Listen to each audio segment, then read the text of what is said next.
بسم اللہ الرحمن الرحیم۔ آج کا جو موضوع ہے وہ یہ ہے کہ بکری رکھنا کیسے فائدہ مند۔ تو میں اپنی بات کا آغاز یہاں سے کروں گا کہ بکری سب سے پہلے ہمیں صبر کرنا سکھاتی ہے، ہمارے مزاج میں مستقل مزاجی پیدا کرتی ہے، اور اس کے بعد اس کے جو دنیاوی فائدے ہیں وہ شروع ہوتے ہیں۔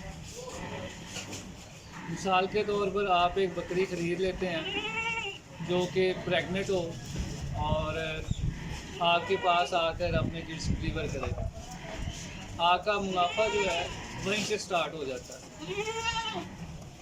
آپ کو ایک مقررہ وقت تک وہ دودھ دیتی ہے۔ اب دودھ آپ کا ریونیو ہے، آپ دودھ خود استعمال کریں یا اسے سیل کریں بچوں کو پلانے کے بعد، تو ایک قسم کا ریونیو جنریٹ آپ کر رہے ہیں۔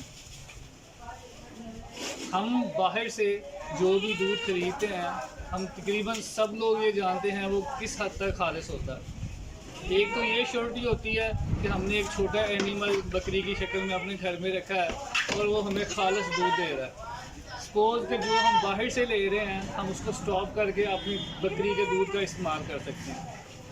یہ اس کا پہلا فائدہ ہے۔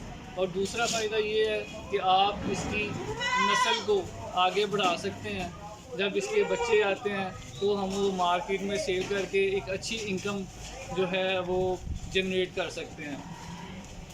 تو بکری کسی بھی لحاظ سے نقصان دہ نہیں ہے۔ یہ میرا اپنا سال ڈیڑھ سال کا تجربہ ہے۔ نقصان صرف اس صورت میں سامنے آتا ہے جہاں پر ہم کوئی غلطی، کوتاہی یا کوئی غفلت کا مظاہرہ کرتے ہیں۔ ادروائز ایسا کسی بھی قسم، کسی بھی آپ سنیریو میں کسی بھی اس کو نظر سے دیکھ لیں، یہ کہیں بھی آپ کو نقصان نہیں پہنچائے گی۔ تو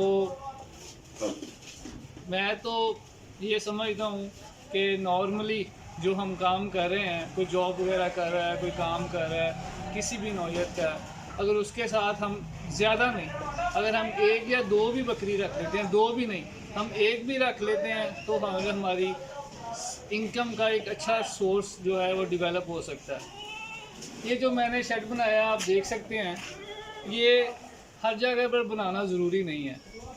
ہم بڑے سادہ سے طریقے کے ساتھ بھی اپنے اینیملز کو، اپنی ایک یا دو بکریوں کو بڑی اچھی طرح مینیج کر سکتے ہیں۔ چاہتے میں ایک اور بات ایڈ کر دیتا ہوں کہ لائف سٹاک کا کوئی بھی کام ہے، آپ کوئی بھی اینیمل پال رہے ہیں یا رکھ رہے ہیں، اس میں بکری ہے یا کوئی کچھ اور دوسرے اینیملز ہیں، اس سارے کام میں کسی بھی قسم کا کوئی شارٹ کٹ نہیں ہے۔ اگر بکری نے بچے دینے ہیں تو اس نے ایک مقررہ وقت پر ہی دینے ہیں۔ اگر بکری نے دودھ دینا ہے تو اس نے ایک مقررہ وقت تک ہی دودھ دینا ہے۔ تو یہ ساری باتیں ہمیں سمجھ لینا چاہیے کہ یہ قدرت کے کام ہیں اور ان کاموں میں انسان کا کوئی عمل دخل نہیں ہو سکتا۔ ہر کام نے اپنے مقررہ وقت پر ہی پورا ہونا ہوتا ہے۔ تو انسان کو صرف محنت کرنی چاہیے لگن کے ساتھ، اور جب ہم اپنی محنت کے نتائج بھی خود اخذ کرنا چاہتے ہیں تو مسائل وہاں سے شروع ہوتے ہیں۔